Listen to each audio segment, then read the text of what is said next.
What's up, everybody? It's Alex from Heavy New York, invading Louisville, Kentucky for Louder Than Life, and we are here with Buzz of the Melvins. Thank you for your time. Thank you. Yep, it's awesome to have you here. It's been a while now since the release of your latest record, Pincus Abortion Technician. Do you have like a conclusion on this record cycle, and maybe could we be expecting something new fairly soon? Well, when we tour at this point, we're trying to sell all of our records. Yeah, there you go. Not just one. So. Yeah. And really, after 35 years, we don't really even need to make records. Not really. Really? We do it for fun, you know. There you go. Do you take a new approach to every album since you have so many out, or Try to. Yeah. The hardest part is just figuring out what you want to do. Okay. Do you like to experiment or maintain like a signature sound in a way that defines Melvins? I think it's clear if you listen to our records that it's pretty obvious that we do a lot of weird stuff. Yeah, of course.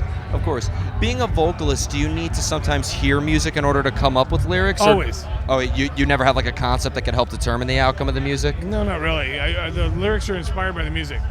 Okay. Always. Yep.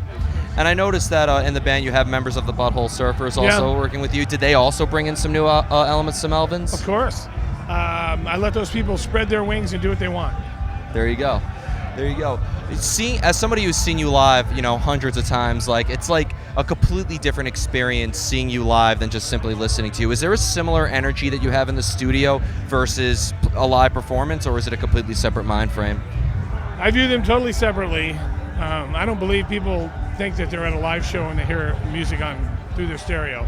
There you go. Do you try to execute it exactly how it sounds on the record, or do you like to change it up? Not at all. We change stuff all the time. Okay. I don't listen to after we make the records. Once they come out, I kind of walk away from them. Okay. I don't spend a lot of time on them. There you go. I let them go out in the world, and then it's none of my business what happens. There you go. When you put out a song, it instantly becomes theirs, right?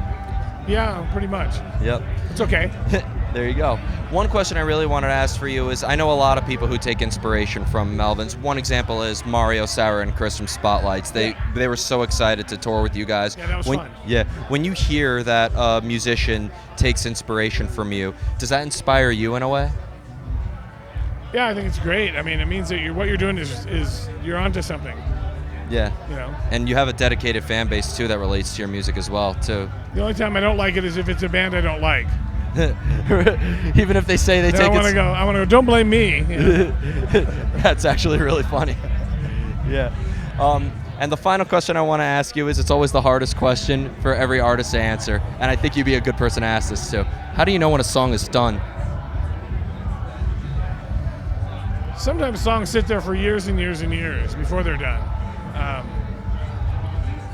And people hear them and think that they're new.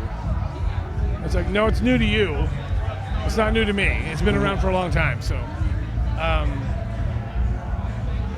sometimes I'll have about half of it and then know that it's good, but I don't know how to finish it.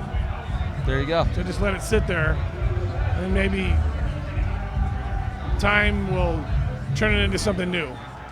I don't know. There you go.